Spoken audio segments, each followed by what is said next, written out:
A xilogravura é uma técnica que produz gravuras pela madeira como matriz. A gente vai ter uma conversa ótima sobre essa arte a partir de agora.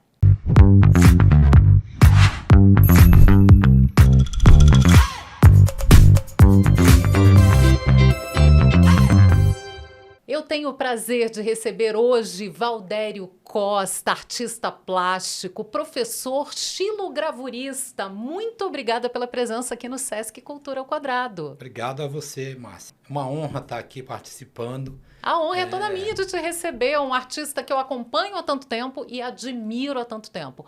Eu queria começar com você explicando um pouquinho como é que é essa técnica, porque eu acho uma coisa meio mágica, você esculpir a madeira e aí pintar a matriz e carimbar ali o papel para você ter a arte aparecendo. Parece uma mágica. Sem dúvida, é uma mágica, inclusive eu faço muitas oficinas, assim, aulas livres explicando a técnica da xilogravura, e quando chega nesse processo da reprodução, as pessoas pensam é uma mágica, é uma técnica muito antiga, né? Ela remonta à China até antes de Cristo, e ela começou sendo utilizada pelos chineses para impressão em tecido, né? na seda. E depois os próprios chineses inventaram o papel, e aí foi um casamento perfeito da xilogravura com o papel. E como é que você conheceu essa arte? Porque a xilogravura está sempre muito ligada ao cordel, aos cantadores, tem essa tradição, a xilogravura está ali presente. Exatamente. Você nasceu em Natal, é muito mais brasiliense do que qualquer coisa, mas nasceu em Natal, né? É, nasci em Natal, vim para cá no início dos anos 80, sou muito mais candango do que potiguar. Eu vi, quando eu era criança, e eu vi artistas fazendo isso, e aquilo ficou na minha memória. Interessante como fica guardado na memória. E quando eu vim para Brasília, e quando eu comecei a estudar, principalmente quando eu fui para a Universidade de Brasília aqui para fazer artes, eu fui lá fazer xilogravura, mas eu já tinha vamos dizer assim, aquela memória que eu não cortei o cordão umbilical com a cultura popular nordestina. Então aquilo foi fácil para mim. Eu uni essa herança que a gente ganha por morar numa cidade moderna, com essa arquitetura do Niemeyer, eu juntei isso. Dá para a gente fazer até um trocadilho que ficou gravado. Ficou gravado, né? Exatamente. Ficou gravado na memória, né? Aquela sensação, aquele encantamento, porque eu acho que a xilogravura traz esse encantamento, essa coisa que a gente falou da mágica, eu acho que tem muito disso. A gente olha o processo e quem acompanha o processo, porque a xilogravura em si já é linda, mas eu acho que quem acompanha o processo tem esse encantamento de ver como é que essa mágica acontece. É um encantamento, como diria que um grande ídolo meu aqui da cidade, é um alumbramento, né? Como diria o Vladimir Carvalho, um cineasta e também xilógrafo ou xilogravurista. A felicidade que eu tenho é de, como professor e artista, repassar esse saber tradicional que vem ligado à questão que você falou aí, temática do romanceiro nordestino e da cultura popular nordestina, mas não necessariamente ela só representa a literatura de cordel. Ela é autônoma, você pode representar outras coisas. Eu, por exemplo, costumo representar muito Brasília, porque é a cidade que me acolheu e que eu moro há mais de 40 anos. Então é impossível você não retratar a sua própria aldeia, como diria o Tolstói, né? Eu ia te perguntar isso, como é que Brasília entra nessa arte, porque eu vi aqui, livro de pássaros, você tem uma coisa muito, eu acho que acaba tendo um pé no cerrado também. Sem dúvida. Então eu queria que você falasse um pouquinho sobre isso, como é que a cidade influencia na tua obra, entra e fica presente nessa obra. Isso, assim, eu acho que para qualquer pessoa, e principalmente para um artista, para a pessoa que trabalha com arte, eu vim de uma cidade litorânea, né? Eu nasci praticamente de frente para a praia, e depois eu passei pelo sertão, morei no sertão, e depois vim para Brasília, que havia o Cerrado. Então eu passei litoral, Caatinga e Cerrado. Então tudo isso vai sendo uma memória que você utiliza como temática no seu trabalho. E o Cerrado, a riqueza da gente tem, de repente, daqui próximo da casa da gente, a gente vê árvores nativas, assim, essas árvores retorcidas do Cerrado, que são uma maravilha. Isso, a gente convive literalmente com a natureza aqui. E os pássaros, que são a minha grande paixão, eles estão Estão por aí, né? A gente vê o tempo inteiro. Cada um mais lindo que o outro. Isso. Eu vejo minha mãe, a passarinheira, é fotógrafa de passarinho, e eu vejo ela fotografa da janela de casa. Tem cada espécie que você fala, gente, não é possível que tenha tudo isso aqui, tão pertinho da gente. Brasília tem essa coisa, é uma paixão, né? Esse quadradinho aqui, como você fala, realmente é mágico. É mágico, sem dúvida. Você falou do Vladimir Carvalho, que é um cineasta, documentarista que a gente reverencia, Brasília adora o Vladimir, e você está pretendendo fazer uma homenagem ao Vladimir. Eu queria que você falasse um pouquinho sobre esse projeto. Já tem um tempo que eu estou com um projeto e a gente chegou a se inscrever já no edital para fazer uma homenagem ao Vladimir, porque um dos objetos meu de estudo, até acadêmico, é o país de São Saruê, que é o mesmo país da cocanha, uma lenda medieval, utópica.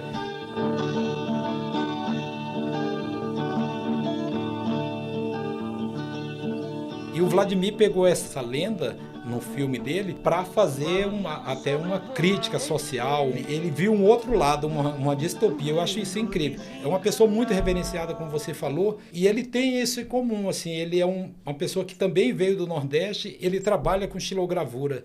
É uma maravilha ter esse contato, é um mestre, né? E você falou que você dá aula. Como é que você leva a xilogravura para dentro da sala de aula e como é que você faz esse primeiro contato com as crianças, com os jovens?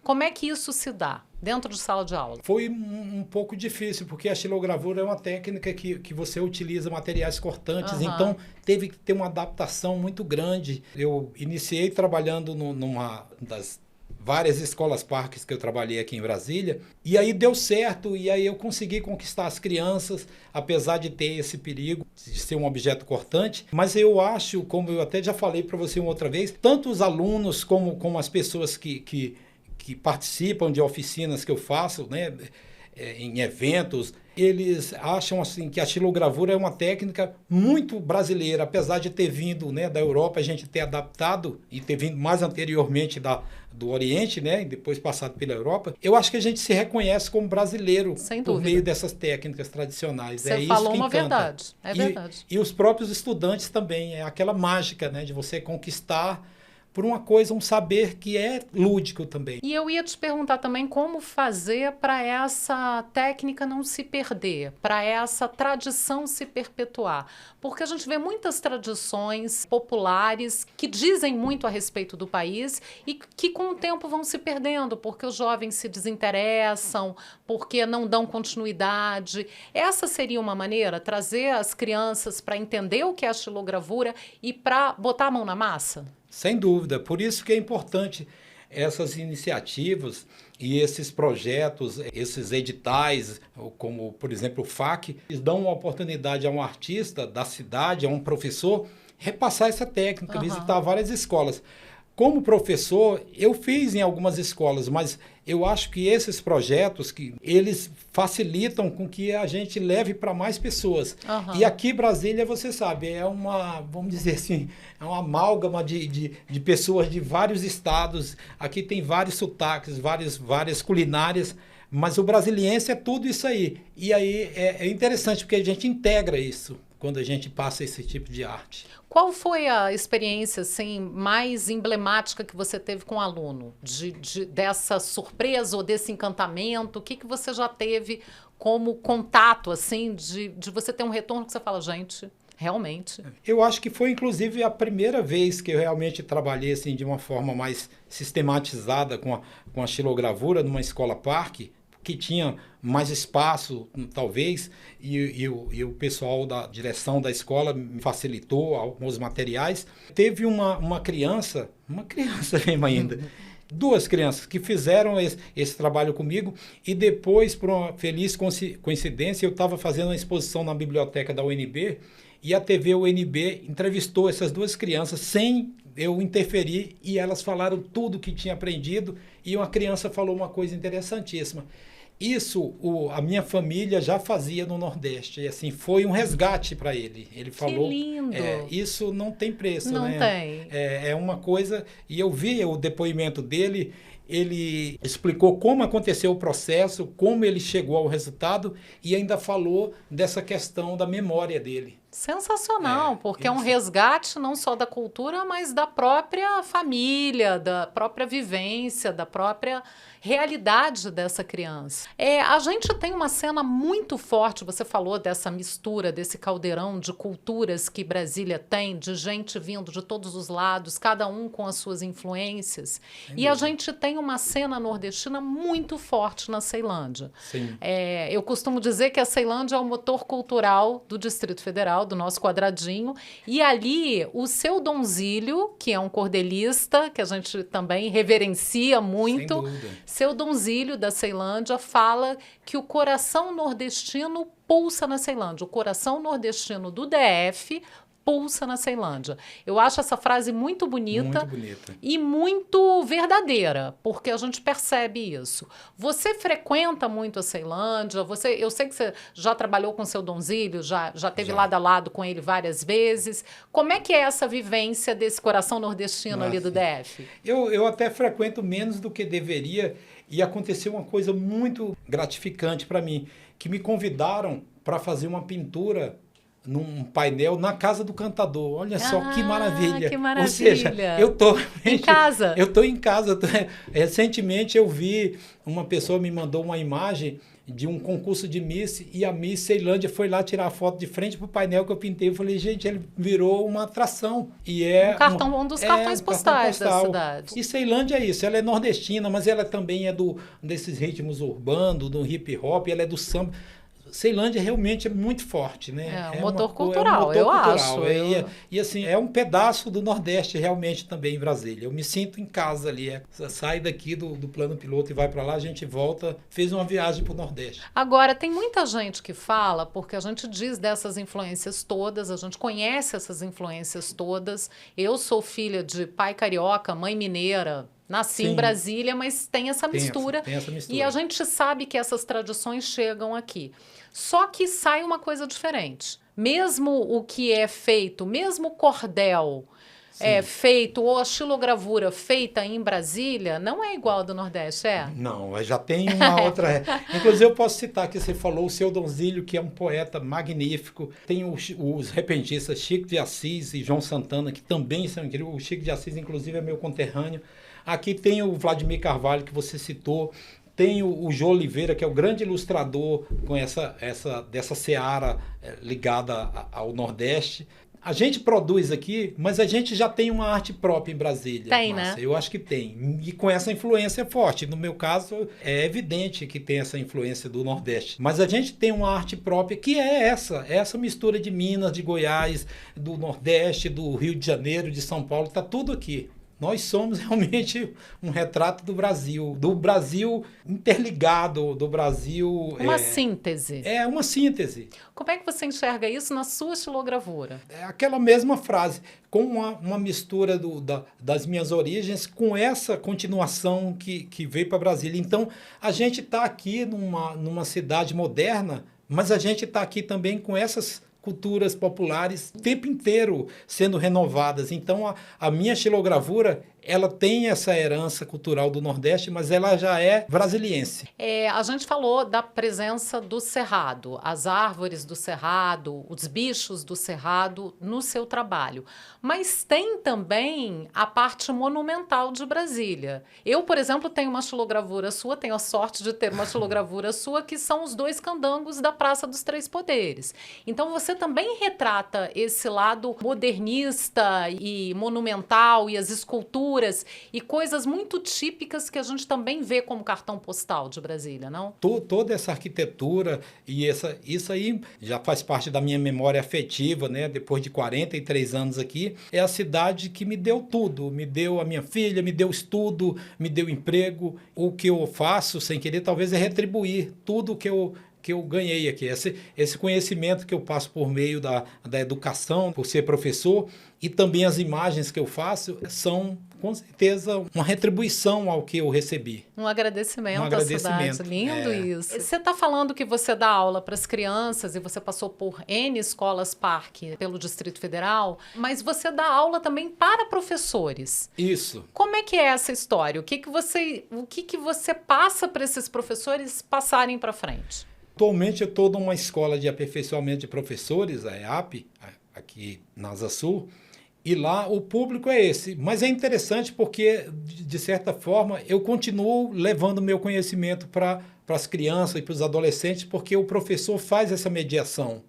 Toda a aula os cursos que a gente oferece lá na EAP e as minhas aulas, eu vejo o desdobramento, porque depois o professor me passa esse retorno, assim, e que chega para as crianças, para os adolescentes e até para a EJA, né, para os adultos também. Você passa a técnica da xilogravura para eles e eles repassam para as crianças e a metodologia, a maneira de abordar? O que você faz exatamente? Qual a preparação exatamente com esses professores? Eu atualmente trabalho com criatividade, né? E aí a criatividade envolve muito, não tem como fugir da minha área, né? Então, eles ficam encantados porque é impressionante. Tem outras pessoas que trabalham com isso aqui, mas são poucos, assim, que trabalham com a xilogravura, porque é uma técnica que exige realmente mais dedicação, né? Você tem que dominar o desenho, tem que dominar o corte, o entalhe, como você falou, e tem que dominar a impressão, que também é manual ainda. Eu uso o método mais tradicional possível. E aí, quando a gente passa isso para os professores, é claro, eles têm, às vezes, a dificuldade com o material para repassar, mas muitos levam esse trabalho e me mostram depois como ficou. Isso sensacional. É gratificante. Você está repassando realmente. Como é que é exatamente a técnica? Você pega a madeira, você tem que saber o tamanho da madeira. Explica assim o passo a passo da xilogravura. O passo a passo. Você tem que ter uma noção do que você, né, o tamanho que você vai fazer, o tema, o desenho que você vai fazer para saber o tamanho da madeira. Já utilizei praticamente todas as madeiras, mas a melhor, ela se chama umburana ou imburana. Tem muito ainda no Nordeste, né? Embora as pessoas já estão começando a se preocupar, porque lá antigamente, por exemplo, na Bahia, se faziam porta e janela com essa madeira. E aí jogavam fora o que sobrava. Esse jogar fora, a imburana tem uma característica, ela não acaba. Ela pode pegar sol, chuva e continua lá. Resistente. E quanto mais velha, mais macia fica. Então, eu sempre ganhei pedaços de madeira de amigos meus que viajaram para o Nordeste e voltaram. Aqui em Brasília não tem. No Distrito Federal, em Imburana, não tem. Não, é própria do Nordeste. E aí o que acontece? Depois que você pega a madeira, você corta, você lixa, né? E a madeira, eu costumo falar que é uma experiência diferente você trabalhar, principalmente com xilogravura, né? Que, voltando para a etimologia, xilon em grego é madeira, então uma gravura feita numa superfície de madeira. Você tem que pensar que primeiro você vai desenhar e depois você vai entalhar, mas ela tem um ritmo próprio, ela tem veios, ela tem nós, que você vai ter que se adaptar a ela. Não é um papel liso que você vai, né? Não é uma tela que você vai pintar. Você pode ter surpresas no meio do caminho quando está entalhando. E boas também, porque pode dar um efeito completamente inesperado. Então, e depois que você lixou, você faz um desenho. Normalmente, eu faço um desenho a lápis, depois passo uma outra caneta, uma outra coisa para ficar mais nítido o desenho. E aí você tem que ter a noção da forma e do fundo e de que tudo que você deixar em alto relevo vai aparecer, é o que vai ganhar a tinta. O que ficar em baixo relevo vai ficar branco, entendeu? Então... É o contrário do que você está acostumado, na verdade. O cérebro vai ter que dar uma... Você faz o espelhamento, na verdade. Você faz, por exemplo, se você desenhou um repentista tocando a viola dele e ele é destro, quando você imprimir, ele vai ser canhoto, porque ele arrebate. É um espelho. É o espelho. E aí, depois que faz essa parte que é a mais demorada, que é a do corte, que você tem que deixar em alto relevo a figura, você passa uma tinta gráfica, essa tinta de impressão de livro que a gente utiliza. Embora exista tinta à base de água, mas é muito mais cara e mais difícil. A tradicional é a tinta gráfica. Aí você passa a tinta em cima, vai pegar a tinta só o que está em alto relevo, você bota o papel em cima, aí tem duas coisa que você pode fazer. Se você tiver uma prensa, você usa a prensa. Se não, eu uso uma colher de madeira. É a minha impressora predileta. Vai na colher de pau ali, Isso, fazendo... E aí você faz uma fricção e aí a mágica, como você falou, acontece. Quando você retira o papel, a imagem que está ali na madeira, ela passa rebatida. Eu costumo dizer que a xilogravura parece um carimbo. É um carimbo... Só que feito artesanalmente ali isso. na madeira, esculpido na madeira, Isso. porque o desenho que você quer carimbar no papel, ele vai estar ali na madeira. Exatamente. E aí você pode realmente carimbar várias inclusive eu fiz... Por isso que chama matriz. Matriz, Porque a partir dali você pode fazer quantas gravuras você quiser. Exatamente. Aí tem as convenções da xilogravura, que você numera, você tem uma certa quantidade, mas é infinito o processo. Se você quiser, você vai ficar com carinho para usar. E uma outra coisa que eu fiz, inclusive nesse fim de semana, que teve uma comemoração do Dia Mundial do Contador de História, no fim de semana eu fui para uma chácara em Brasília, teve um evento de contadores de história e me convidaram não só para contar a história da xilogravura, mas para imprimir em tecido e deu super certo. É muito legal também, né? Você tem essa possibilidade de não usar só o papel, você pode usar o tecido. Outras superfícies, o tecido, pode fazer mochilas e pode carimbar com isso. Agora, isso que você está falando do material, todo esse material, quer dizer, você tem que ter a madeira, você tem que ter a tinta de impressão. As goivas, que são o objeto cortante. Que é uma espécie de uma faquinha. Isso, um formão pequeno. Isso mesmo. Lembra um pouco um estilete, assim, uma coisa assim, né? Só que é mais duro. Mais duro e ela tem várias formas. Para você poder fazer ali o desenho que você quiser. Isso tudo que você está falando, de fato, levar isso para a escola pública sem um patrocínio governamental não tem condições, É muito difícil.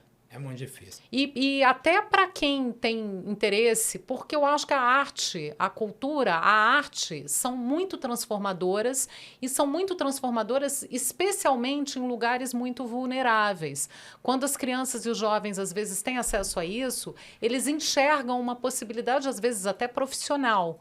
Só que com esse tipo de coisa, a xilogravura fica um pouco inviável, né? Sem dúvida. E é aquilo, é como você falou, eu me lembrei, quando você estava falando da questão da criança, do encanto, eu me lembrei de uma frase do escritor moçambicano Mia Couto, que ele fala que a infância quando ainda não é demasiado tarde para se encantar, porque senão a pessoa cresce e queima essa etapa. Ela tem que se encantar com a arte, ela tem que se encantar com a brincadeira, para ser um adulto, assim, vamos dizer, na totalidade, né? Para ser uma pessoa mais completa, exatamente. mais feliz, com uma consciência crítica mais apurada. Eu acho que a arte traz tudo isso. A arte, a cultura trazem tudo isso. Você falou de Moçambique, né? De onde veio o Mia Couto. E você já viajou... Lá. Pois é, eu ia puxar por aí. Você já viajou para vários lugares do mundo levando a sua xilogravura, levando o seu trabalho. O que você tem de retorno desses lugares para onde você vai? O que é mais interessante, eu fui recentemente agora em Portugal e, por exemplo, a literatura de cordel, ela veio, né, provavelmente por meio dos mouros, né, dos árabes que ficaram lá na Península Ibérica, em Portugal e na Espanha, ela veio para cá né, foi criada essa literatura de cordel. Inclusive o nome cordel é um nome português, que é aquela cordinha. O interessante é um brasileiro levar de volta isso e eles se encantarem. E a gente dizer, olha, a gente teve essa influência, mas agora nós estamos aqui. Eles, de certa forma, perderam isso. Perderam. Aquilo que eu estava falando das gerações darem continuidade, lá isso não aconteceu. Então, a gente preservou e alterou, porque a gente colocou o nosso sotaque ali. Exatamente. Essa arte, e deve ser muito interessante levar de volta. Muito interessante. E aí, essa é uma felicidade, Márcia. A gente ser convidado, no caso, eu como professor e como artista, ser convidado a falar ou dar aulas livres, igual fui agora, para criança e para adultos também. Eu fui agora para Munique e fui para Évora, né, em Portugal, a Universidade de Évora. É incrível isso, as pessoas me convidaram para falar de uma coisa que eu adoro fazer. É um presente, quando a gente trabalha com o que a gente chama, um presente. Eu acho que é o resultado de um processo de trabalho que as pessoas, olha, eu acho... E aí a gente se preparou, imperceptivelmente, eu me preparei para esse momento. A verdade é essa. E é isso. Eu acho que você falou aí de arte, eu vou me lembrando assim, como hoje é o dia parece que o dia da poesia, já me perguntaram o que é um escritor, o que é um artista, o que é um poeta. E eu vou citar aqui um grande poeta da Paraíba, chamado Pinto do Monteiro, que ele falou que o que o poeta faz é tirar de onde não tem para colocar onde não cabe. É essa que é isso. É você encontrar aquela coisa que ainda não existe, né? A arte é isso. E encantar os outros. E transformar o mundo. Eu acho que a arte é tudo isso. Sem dúvida. A gente falou sobre todos esses países, todos esses lugares por onde você andou levando a xilogravura, e eu queria encerrar a entrevista falando sobre Brasília, que é a nossa grande paixão. Sim. Que é a nossa casa. Eu queria que você dissesse, você já disse o que Brasília te trouxe, o que Brasília te deu. Eu queria saber o que Brasília significa para você, o que essa cidade é.